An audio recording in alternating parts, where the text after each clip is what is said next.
You know what's quietly strange? Sometimes the conversation you thought would heal you is the exact one that keeps living in your head long after it's over.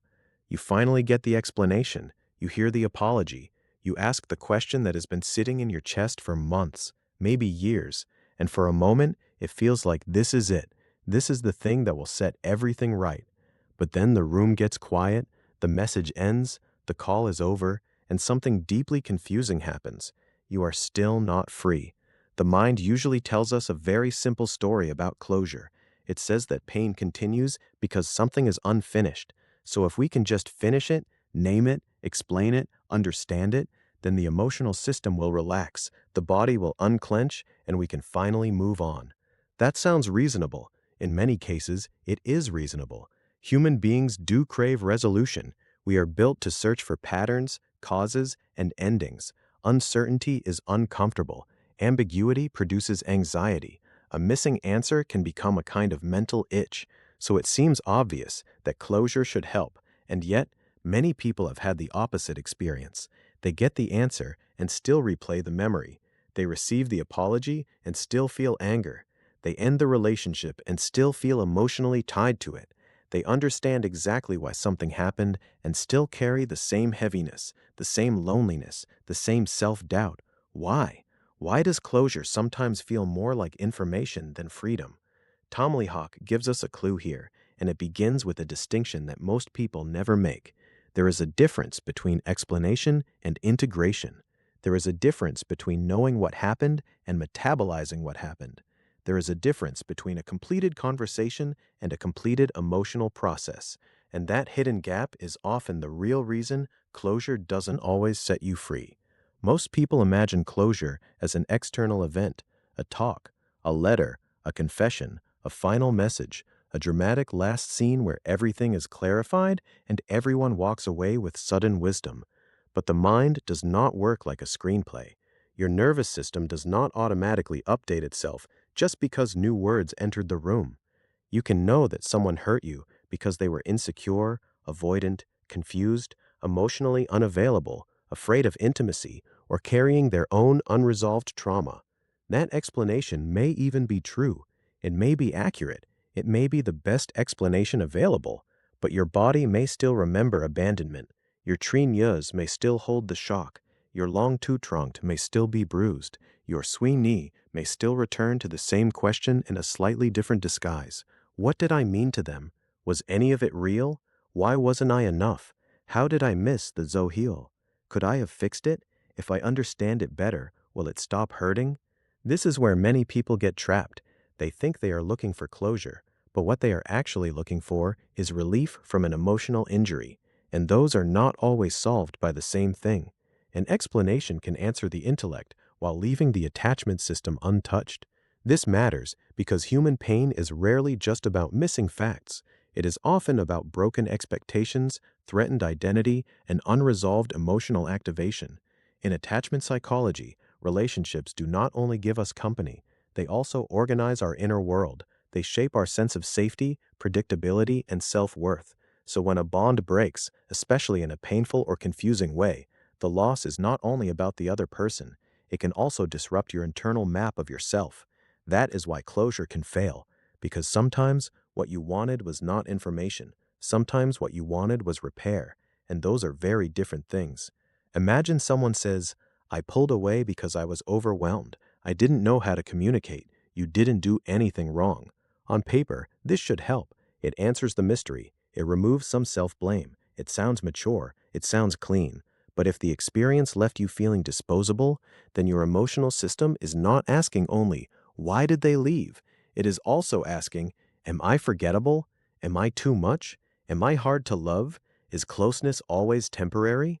That second layer is deeper, and closure often does not reach it.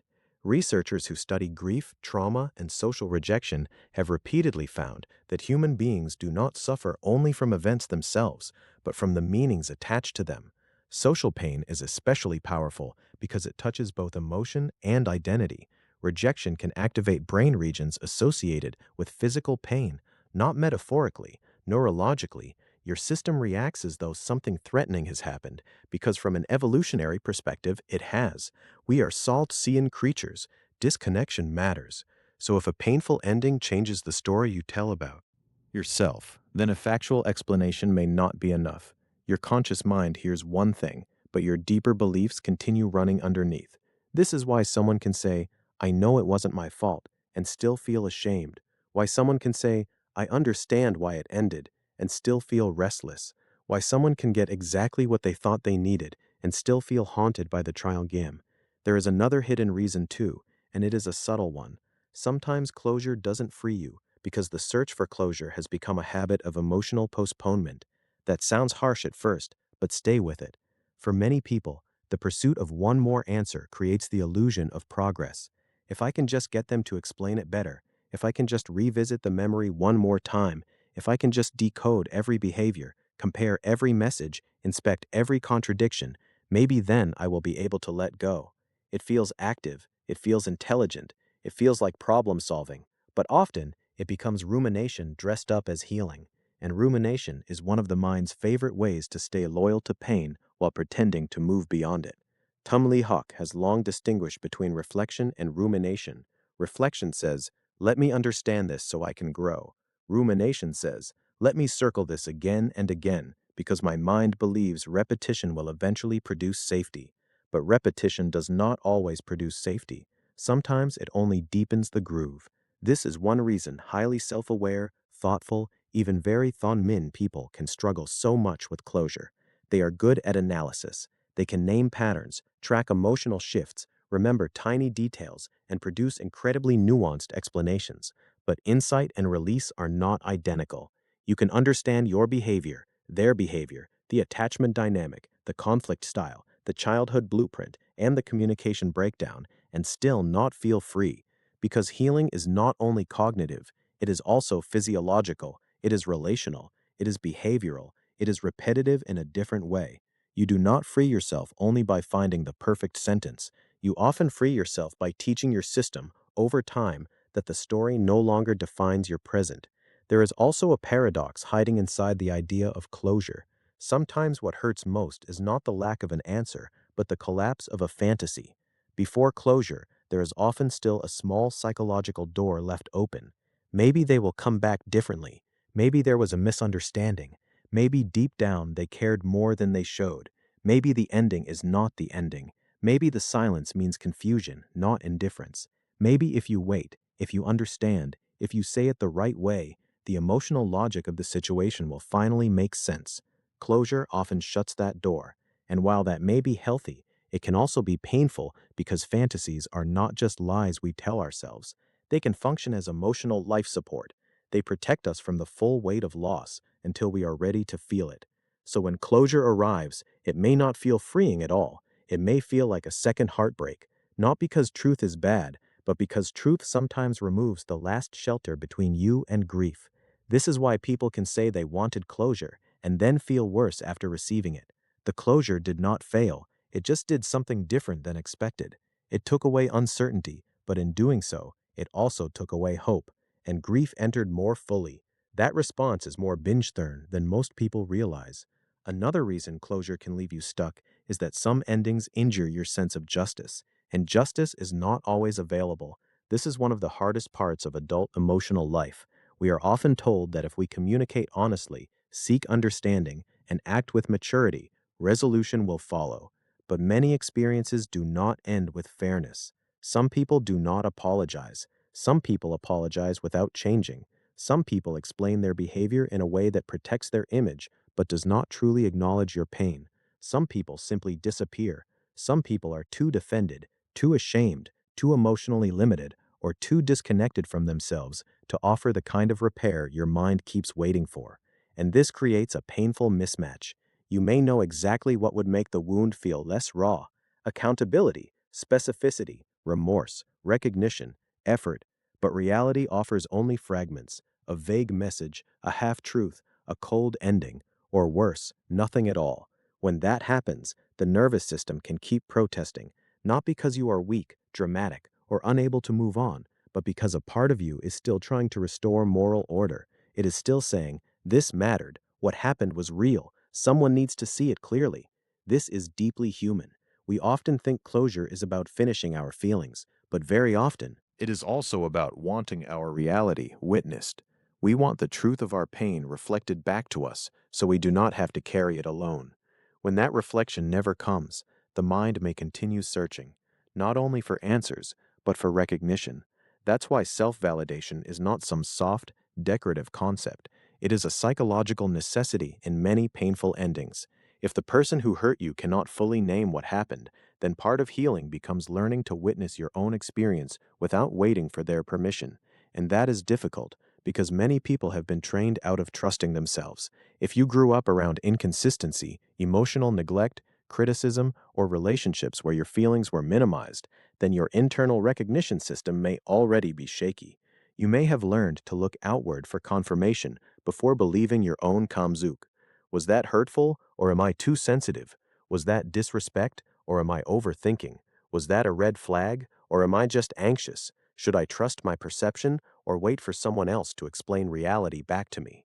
In that kind of inner world, closure becomes more than closure. It becomes a verdict, and if the other person does not deliver the verdict you hoped for, your uncertainty can deepen rather than disappear. This is where attachment theory becomes especially useful. People with anxious attachment patterns, for example, often experience relational ambiguity as intensely activating. Inconsistency can feel almost impossible to tolerate because the bond remains psychologically alive in uncertainty. The mind keeps checking, scanning, revisiting, hoping, fearing. On the other hand, people with avoidant patterns may tell themselves they do not need closure at all, while carrying unprocessed emotion in quieter forms, emotional numbing, detachment, skepticism, or a strong thoish quen of minimizing what they feel. Different people react differently, but the core mechanism is similar. A relationship ending is not just a social event.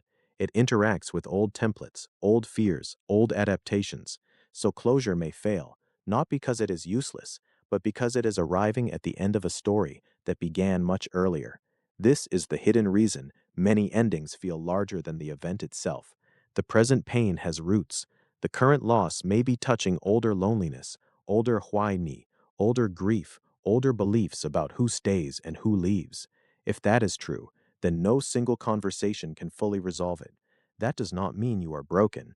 It means your reaction has depth, and this is also why some people become strangely attached to the wound itself, not because they enjoy suffering, not because they want to stay stuck, but because pain can become organized around identity. If an ending changes how you see your banthan, then letting go of the pain may also feel like losing the last evidence that something important happened. The mind sometimes believes, without saying it directly, if I stop hurting, maybe it meant less. Maybe I was foolish. Maybe I imagined it. Maybe I am erasing my own experience. So the pain is held in place as proof. Proof of love, proof of betrayal, proof of loss, proof that your inner world was real. In this way, emotional attachment can continue long after the external relationship is over, not because you still want the person exactly as they were, but because your system has linked remembrance with significance. Letting go can feel like betrayal of your own story. This is why healing often requires a new kind of meaning, not the old meaning that says, I must keep hurting so this mattered, but a newer, stronger meaning that says, it mattered, and I can still release it. The truth of the experience does not depend on my continued suffering. That shift is powerful. It changes everything. Now, there is another uncomfortable truth here. Sometimes closure does not set you free because what you are calling closure is actually contact, and contact is not neutral. Reaching out can reactivate longing. Seeing their name can flood the body with memory. Hearing their voice can awaken hope, anger, tenderness, grief, and confusion all at once. The emotional system often does not treat a final conversation as final in real time. It treats it as reconnection, which means that even if the content is disappointing, the very act of engaging can strengthen the psychological bond for a while. This is especially common when the relationship was intermittent or unstable. In behavioral psychology, unpredictable reinforcement is powerful. When connection comes inconsistently, the brain can become even more preoccupied because uncertainty itself intensifies attention. So a closure conversation may accidentally function as one more emotionally charged episode in the cycle rather than the end of it. That is why people sometimes feel worse after getting what they wanted. The nervous system does not interpret the event the same way the intellect does. One part says, "We are ending this." Another part says, "They are here again. Stay alert. Stay attached. Something is still happening." This split can be deeply confusing. And yet, once you understand it, a lot of your behavior starts to make sense. The continued thinking, the return of old dreams, the spikes of anxiety, the odd sense of emptiness after the message arrives, the way your mind keeps editing the conversation and imagining how it should have gone. These are not random reactions. They are signs that an emotional process is still underway. Now, none of this means closure never helps. It can help enormously. Clear information can reduce self-blame. Honest endings can prevent obsessive guessing. Accountability can restore dignity. A sincere apology can soften anger. Naming the truth can stop the mind from inventing 10 worse versions of it. But closure works best when it supports healing, not when it is expected to do all the healing by itself. That distinction matters, because if you expect closure to remove grief, restore long to strong, repair attachment wounds, regulate your body, rewrite old beliefs, and make the loss feel meaningful, then even a very good ending may feel like failure. It was never designed to carry all that weight. Real freedom usually comes from something slower and less dramatic. It comes from integration, from allowing your kamsuk to complete their cycle instead of trying to think your way around them, from noticing the habits of rumination and gently interrupting them, from grieving not only the person but the version of yourself that existed in that bond, from rebuilding trust in your own yuntuk, from seeing the johil you once ignored without using them to attack yourself, from letting explanation inform you without letting it become your prison, from learning that your worth cannot be decided by another person's capacity, and maybe, most importantly, from accepting that some questions can be answered without being resolved. That sentence is hard for many people. Some questions can be answered without being resolved. You may know why they left and still feel sad. You may understand the psychology and still feel angry. You may see the pattern clearly and still need time. You may never receive the perfect final moment and still become whole again. This is not failure. This is how human healing often works. Not in one revelation, not in one clean ending, not in one conversation that magically rearranges the soul, but in layers. A little more acceptance, a little less checking, a little more honesty, a little less fantasy, a little more self-respect, a little more room for the silence that follows truth.